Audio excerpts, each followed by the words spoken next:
And now we've got multiple different companies and clinics around the country that are contributing to our Genesis University that allows us to scale and move faster.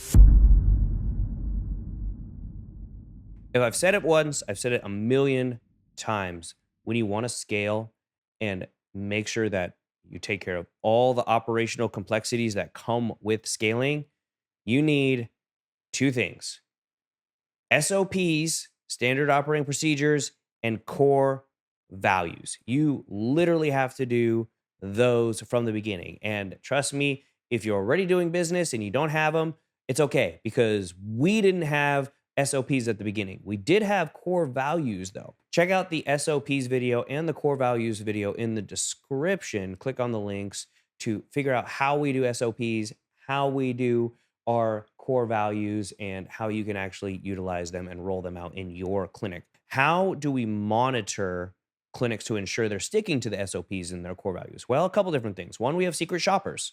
So we have secret shoppers that go into the clinics at any time and give us a report on how the clinic did. They look for certain things.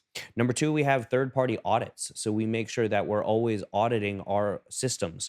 Number three, we make sure that we are consistently every single month talking about the lean process. So what is the lean process? Well, the lean process is you take a specific pathway of doing whatever. It could be the way that you order a certain medication and you look at all the steps and you say, is there any way to take out one or two of these steps to make the process shorter and more lean? So you do that for essentially everything in your business, and you're consistently doing that. You're consistently reviewing your standard operating procedures, probably at least once a quarter. Then you're improving them. If you don't have anything to improve, hey, that's okay. You can start to review your standard operating procedures maybe every 6 months. I wouldn't do it every year. That is far too long, even though you are extremely large. That being said, I want to make sure that you are always learning, always growing. Innovation and growth are two core values in Genesis Lifestyle Medicine that are a massive part of what we do. That being said, you want to make sure that you are consistently improving your standard operating procedures, and you want to make sure your core values actually speak to you. Again, watch those videos. The other things that we do is we make sure we audit our onboarding process, we audit our offboarding process, we audit our follow-up process, and we now try and call clients that haven't restarted with us or haven't been with us in a while and say, hey, why did you leave? What would make you come back? Why did you choose a different clinic when we had the same service? So that way you find out, hey, why are your clients going somewhere else?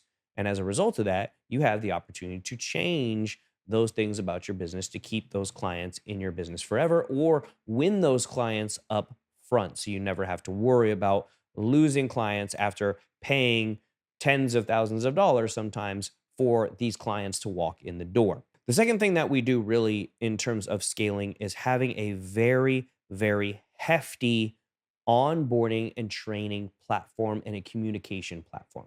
So we have what's called Genesis University. It's our LMS software. It's a learning management software. It's a system that allows us to onboard staff very quickly. It was developed over the course of 2 years by our executive team and our head of HR. And it has all of our trainings for every single position inside of it, all the paperwork that you need to do as a new employee, and all the videos about Genesis and who we are. So it's extremely important that everybody that we hire and get on board goes through those videos, learns about who we are, what our core values are, lives our core values, gets their core value card and bookmarks if we have them in stock, and make sure that they start to live and breathe the Genesis brand. We want them to. At the same time, Genesis University provides them with all the training that they would need in order to succeed in their specific position.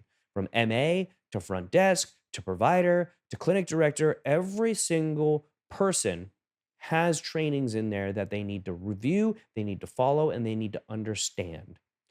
Education is a huge part of our company, and that's why we created Genesis University. Now, you could create whatever you want for your own teams, but you have to make sure that you have some sort of training system and onboarding system that is well documented so that your staff can do it for every single new hire that comes on board. It helps you scale faster because you know what every single new hire is being trained on and what they're not being trained on. So if you ask them a question or if they have issues in a specific part of their specific job, you can send them back to the training and make sure they're retrained.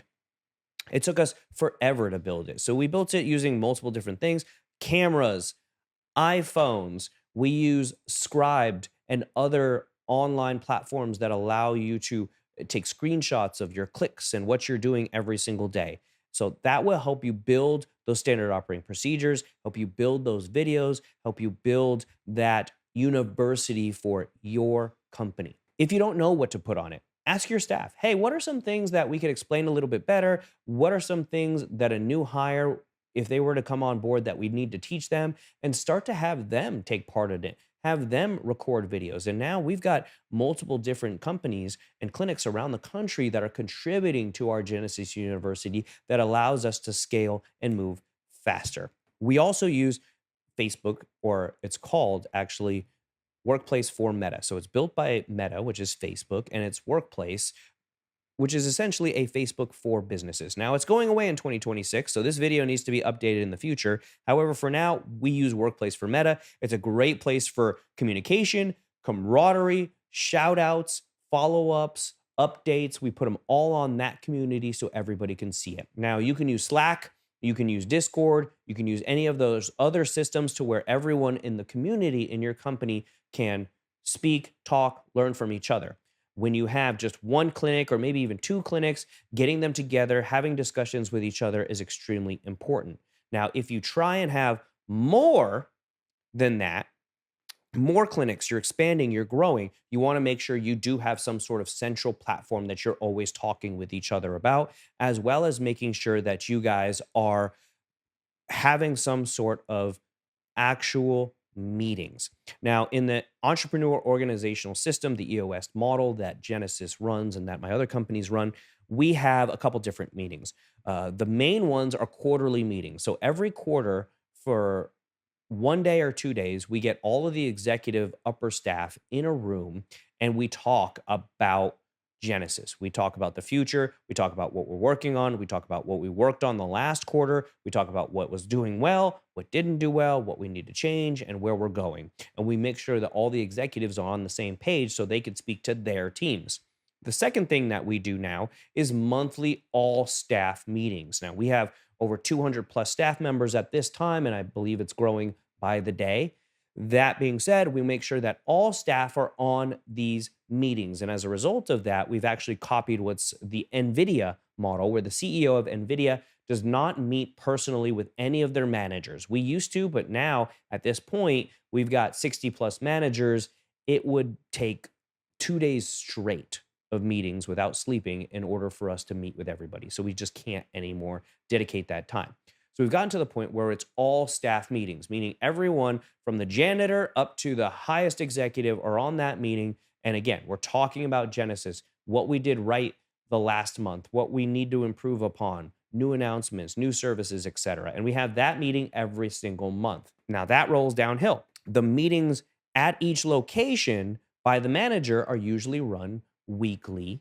So they have a longer hour-long meeting weekly of how things are going. Again, what needs to improve, what doesn't. They talk about their core values. And then down to every day, they have what's called a muster, or a morning meeting, 10, 15-minute meeting, talking about the day, getting ready for the day, what they're going to make, how they're going to do it. And so they get ready. So every day is some sort of meeting. I realize people like to read the book Death by Meetings and are worried about it.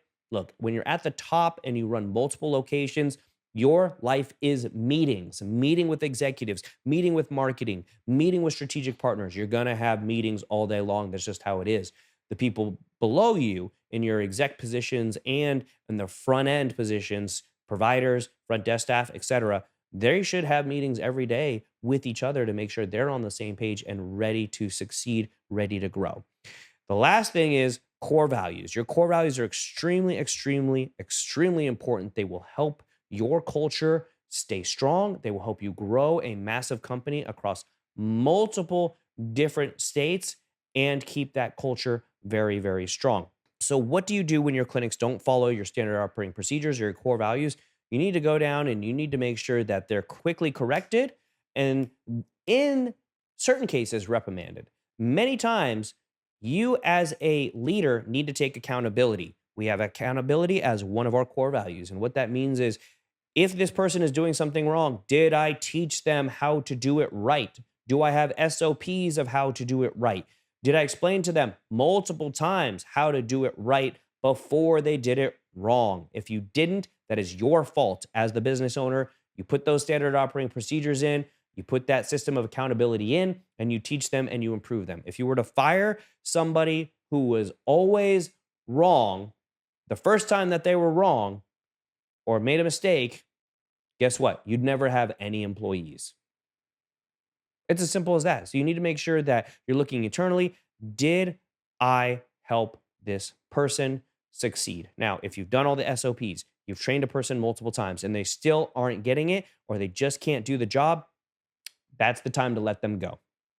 No hard feelings. They might be the nicest person in the world, but if they cannot perform the job that you hired them to perform and you have done everything that you possibly can to help them succeed, significant amount of training, correction, standard operating procedures, review of those standard operating procedures and core values, and they still can't do it, there's the door. The more and longer that you keep these types of people, the worse off it's going to be for you. So that's how you can manage the operational complexities of scaling a medical business across multiple locations, across multiple states. Go out there and get it done.